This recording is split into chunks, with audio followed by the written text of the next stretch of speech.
Oh boy, everybody. It's been a wild week. It's been a wild couple weeks already here, guys. I'm Ben Dorr, Executive Director for Minnesota Gun Rights, coming at you live from MGR HQ in Northfield, Minnesota. And I just want to talk to you guys today about the fight for the Second Amendment in St. Paul.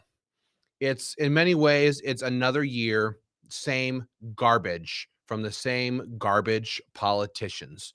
Let me know where you're watching from, guys. Come on in here. Come on in out of the, well, I was going to say out of the cold, but it's the warmest day that I've seen in a very, very long time. Let me know where you're watching from. I see the crowd building up here. So we have a bit of a problem on our hands in St. Paul. Okay, we have some good things going on and some bad things going on.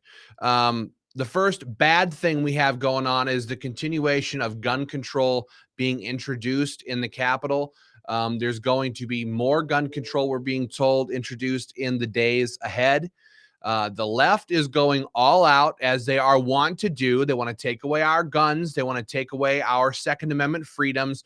They so clearly now just want to destroy everything about America and Minnesota specifically. And so that's what they're doing here. I want to give a big shout out first to Dave, who's checking in from Shakopee, the guys at Patriot. Dave, if you're down in the Northfield area again sometime, swing in. I'd love to see you at the at MGR HQ again. I loved meeting you the first time you were here. We have Paul checking in from Cottage Grove. We have Jake in Maple Grove.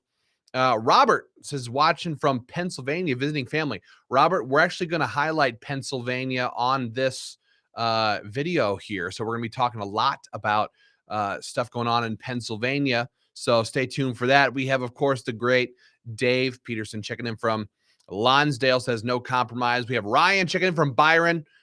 We have Doug in St. Paul. So here's the problem. Maybe I'll take a screen grab of some of this stuff here and see if I can put it on the page. The problem in many ways is that we have all of these pro-gun bills being introduced and no pro-gun bills are being voted on.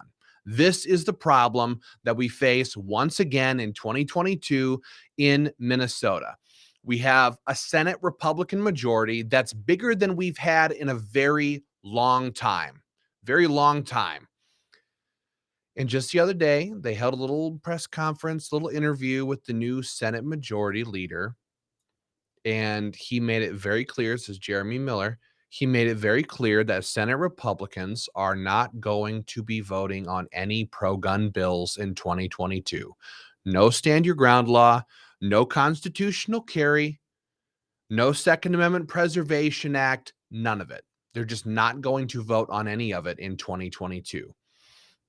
For those of you who aren't keeping track, if they don't put any pro-gun bills on the Senate floor, this will be 6 years in a row that they never voted on a single pro-gun bill. Republicans took the Senate back in 2016 when President Trump swept across the country and brought in a whole wave of great things to our nation. That is when Republicans took control of the Senate, and they've had control of it ever since. So 2017, 2018, 2019, 2020, 2021, and now 2022. I know it's painstaking even to have me count it off one at a time. 6 years. 6 years. We have had Republicans in control of the Senate, and they have more votes than they've ever had before.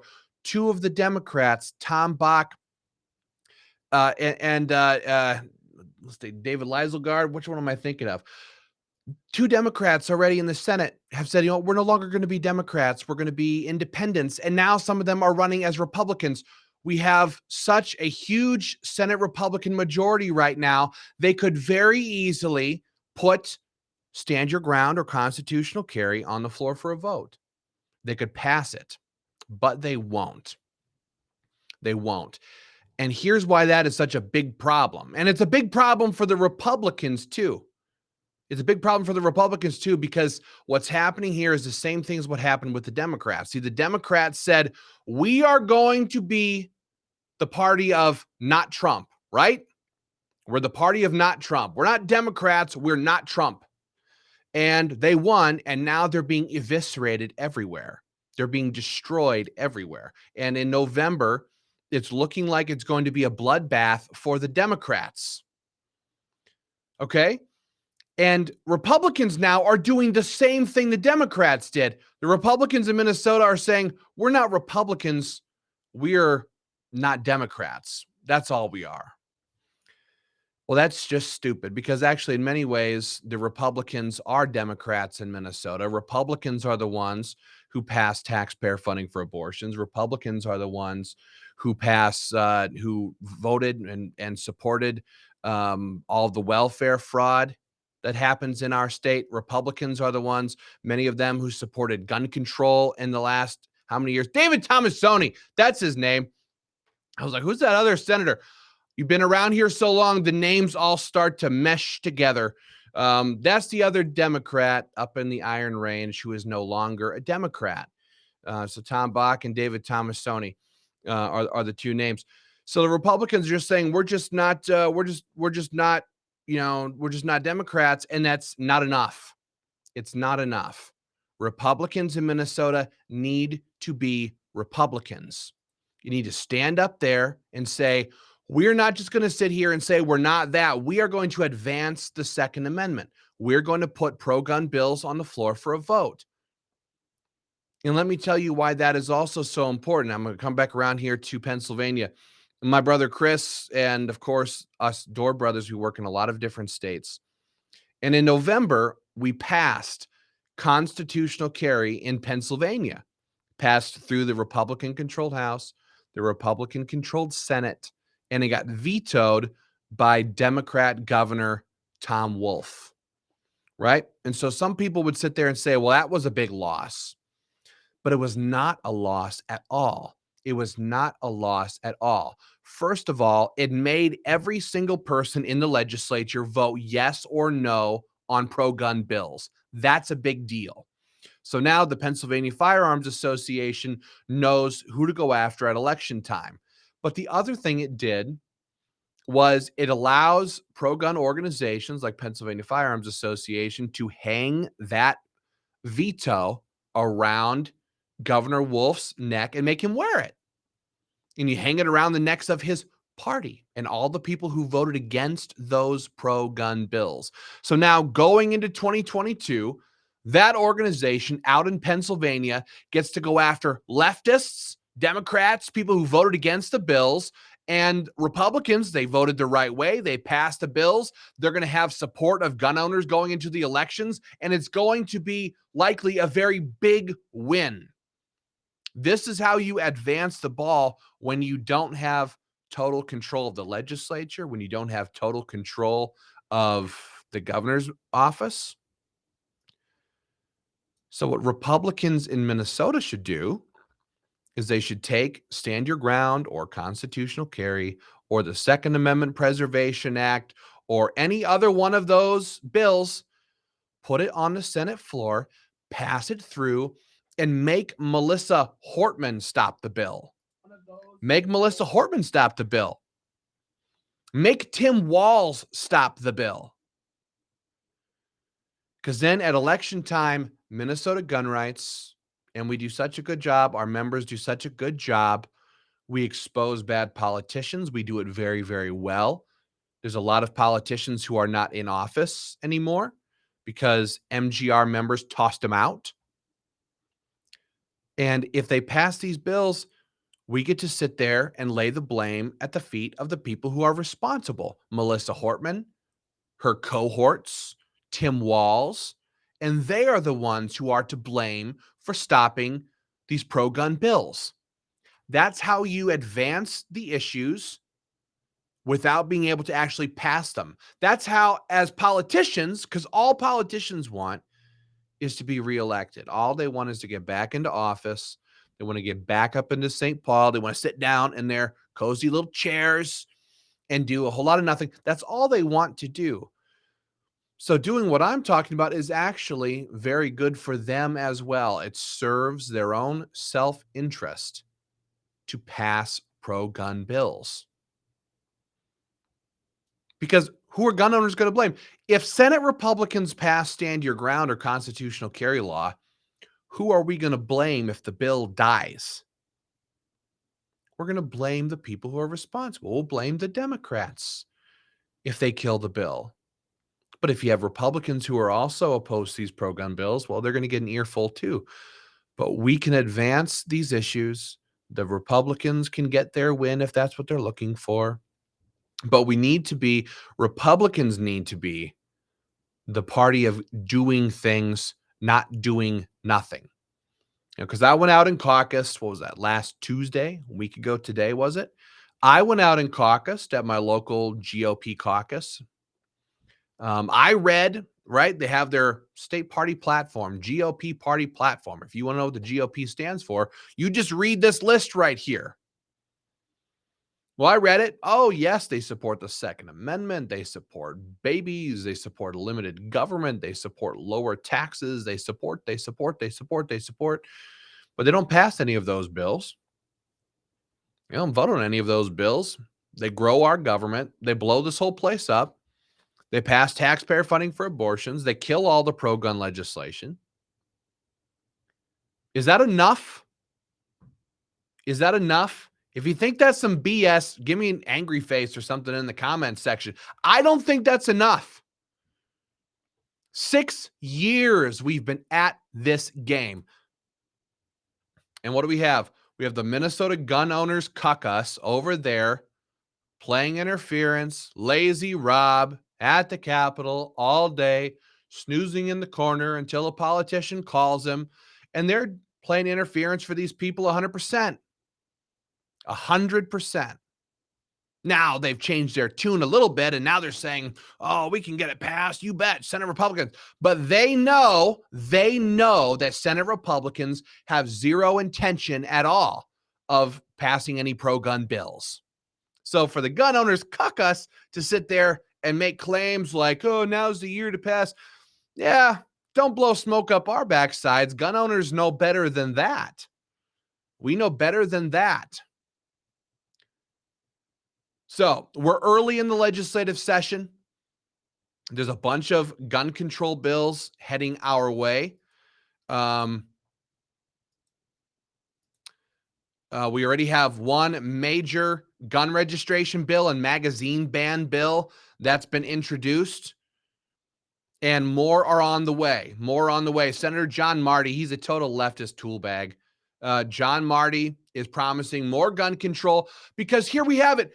We just survived 2 years in the land of 10,000 businesses on fire, okay? We just survived. We survived 2020.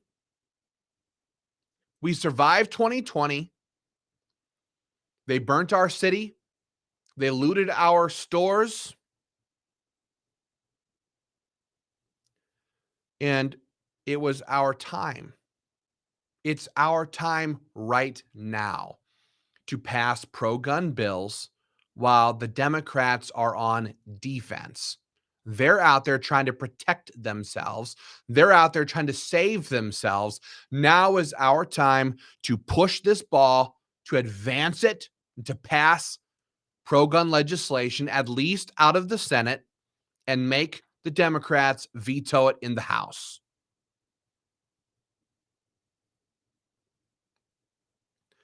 That's what needs to happen here. Because here we have it. You look over, if you go on the Minnesota legislative website, you go over to the bill section. It's very easy to look up. You can see all of the gun bills that have been introduced in Minnesota. Okay, you can look in the House and you can look in the Senate. Here we have this whole list of pro-gun bills from tools like Mark Coran, Paul Gazelka, Kerry Rude, Warren Limmer, Eric Pratt, all of these people, all these pro-gun bills that have been introduced in the Minnesota Senate by Senate Republicans who have the votes to actually pass the bills in the Senate. What's the point?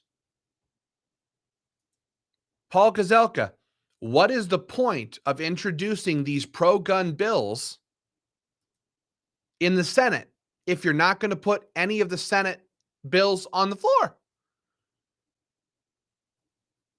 Just a question. Actually, I know the answer to that question. I know the answer to that question very well. And we'll talk more about this in the days ahead. It's going to be a fun legislative session in many ways. Um, but I know why this is. Paul Gazelka is running for governor. And so he's going to introduce pro gun bills so that he can walk around and tell everybody that I'm the chief sponsor of this pro gun bill and that pro gun bill. And you can trust me because I'm pro gun. I think Dave just said it perfectly here. Smoke and mirrors, smoke and mirrors, introducing all these pro gun bills in the Senate just so they can tell gun owners how pro gun they are when they don't intend to pass any of the bills. Let me know what you guys think about this in the comments section. We have Bob checking in from South Dakota. Robert says, thank you for fighting. Keep going. You too, my man. Dan says, gun control doesn't work. Doesn't work. Totally agree. Let me know where you guys are watching from. So that's where things sit right now. We're about 8-9 days into the legislative session for 2022. And Democrats are pushing gun control. Republicans are pretending to be tremendous heroes of the Second Amendment. They're not. Many of them are Mitt Romneys. They're just straight up Mitt Romneys. They're the face of the old Republican way. Like Republicans before people like President Trump got into office. I don't know if you know this or not, but it was the Minnesota GOP. They hated President Trump when he ran. They hated him. They hated his style. They hated his delivery. They hated the way he talked. They hated the things that he said. The Minnesota GOP as a party, I'm talking about their party leadership. I'm not talking about Republican voters. I'm not talking about any of that. The leadership itself hated Donald Trump because it made Republican voters look around and go, wait a minute. My state representative, my state senator aren't acting anything like President Trump or like candidate Trump. This is BS. I want somebody to get up there and fight for me that way. It made the Minnesota GOP look bad. It made them look bad. And now, in many ways, the GOP is happy. It's happy that President Trump is not in the White House right now. We need to continue to put pressure on our Senate Republicans. I've been talking with many legislators up there. We're talking with a lot of gun owners. We're going to be rolling out a tremendous program in the days and weeks ahead. We're going to need your help on this. We're just getting started. So if you haven't done so already, I know Dave has, I know Ryan has, Bob, but go to joinmgr.com, become a member of Minnesota Gun Rights. And we're going to put some hellfire pressure on these politicians in St. Paul. That's what's going to happen. That's what's going to happen. And if they don't listen, we're going to go after them at election time, as we have done election season after election season after election season for almost a decade now. But we're sick and tired of watching Democrats get a free run and free hits on our Second Amendment rights. We're sick and tired of watching Republicans pretend to be pro-gun, pretend to want to advance the Second Amendment, and then killing all of our pro-gun bills. Sick of it. Sick of it. It's time for these people to deliver. Time for them to deliver. Sean says, I think he's asking, so who is the most gun-friendly candidate? Sean, we're going to be rolling out a whole program on this in the days ahead. We're going to go through each candidate individually, talk about what we know about them, what their history has been, what they have done or not done. I know there's some gubernatorial candidates right now who are really not pleased to hear me say that. They don't want me to talk about what we've seen them do in St. Paul. But we're going to let you know exactly where all of these Republican candidates, and of course the Democrats, probably just Tim Walz, where they stand on all of these issues so you guys can make the most educated decisions. But that's going to be coming up in the days ahead for sure. And we'll be sure to send that out to our list. Make sure everybody sees what's going on here. That'll be very important that everybody knows where these people actually stand. Hint, I'll just throw this out there. For those who are running for governor, who are current sitting Minnesota senators, it's not very good. Not very good for those who are currently in office right now. And Dave says Lion Scott. Yeah, we're gonna have to talk about him too. Scott Jensen. In many ways, he's done some really cool stuff on the COVID issue, and in other ways, not so good. Not so good stuff. But we're gonna make sure you have all the facts. That's what we do here. That's what we do here. We try to make it a little entertaining. We want to have some entertainment value. We don't want to be a bunch of stiffs over here like you get from Lazy Rob. We want to have some entertainment value for you guys, but to give you all of the facts about what's going on, who's doing it, who's stopping it, who's blowing smoke up your backside, who's telling you half of the truth and hiding the rest of it from you. There's a lot of those things that happen in St. Paul. There's a lot of things that happen when it comes to the Second Amendment, and it's our job to let you guys know and make sure you know everything about who's running for office. So we're gonna be doing a lot of that in the days ahead, guys. That's what I have for right now. Christopher wants to hear more. He says epidemocrats. I see. I thought you said epic rants, and I was like, oh, we're pretty good at that. Mike says they need term limits and to stop career politicians. Well, that's what most of this is. Most of the problem in St. Paul is that these people desperately want to be there. Their entire identity is wrapped up around the fact that they are state representatives, state senators, congressmen, all of those things. That is one of the major problems. I know at least one or two good guys in St. Paul who are rock solid, and they don't even want to be there. Not really. They're there because they have to be there. They're there because there's a fight on, and they want to do the best they can for their state, for their country, and for their family. But they don't love it being there. I don't love being there. I've been at the Capitol 1,000 times or more.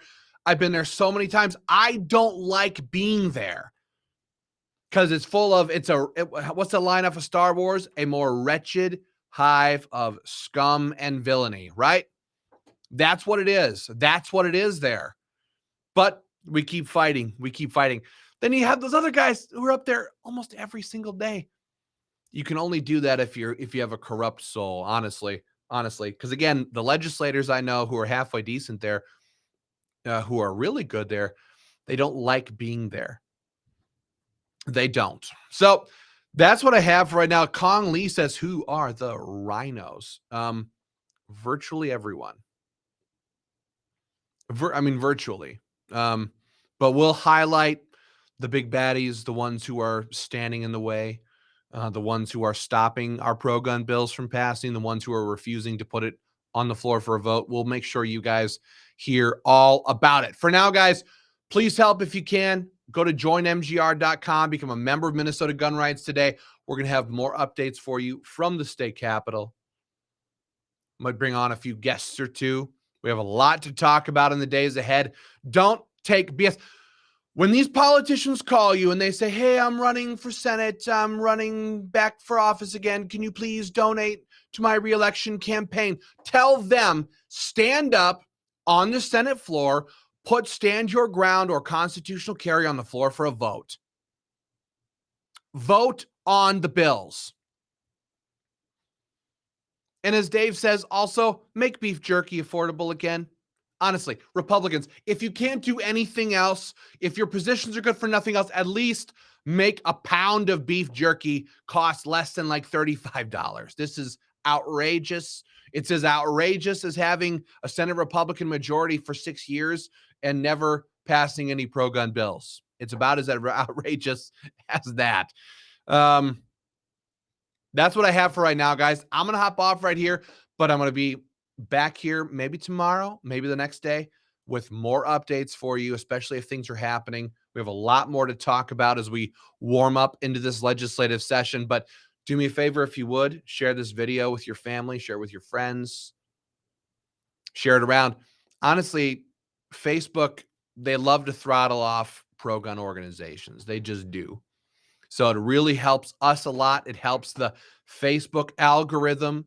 If you guys would share this video on your Facebook page, do that for us. Make sure your family and friends watch it. I'm going to hop off right now. Dave, thank you so much for tuning in. Wendell Thomas is checking in. I know you're from Ohio. Wendell's a rock star. Robert, boy, there's a comment I'll put up right now. How about that? Robert says, if you could just get people to think for themselves instead of being led astray. My goodness. Yeah. Yeah, that's kind of an understatement. Now, people need to wake up. There's a lot of sheep in our state, a lot of sheep in our country, people who are obsessed with the media and fake news. And, Dr. Fauci, it's bad, patron saint of, what is that, masks, mandates, and mind control. I mean, enough. Everybody needs to wake up.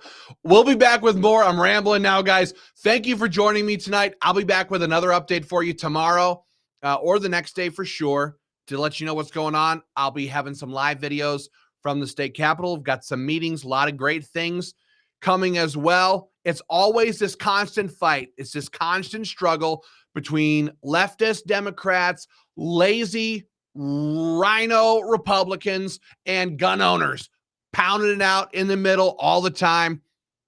And well, we win. We typically win in this whole deal. So keep the pressure on, keep the faith, keep up the fight, guys. And I'll be back with another update for you very soon. Have a good night.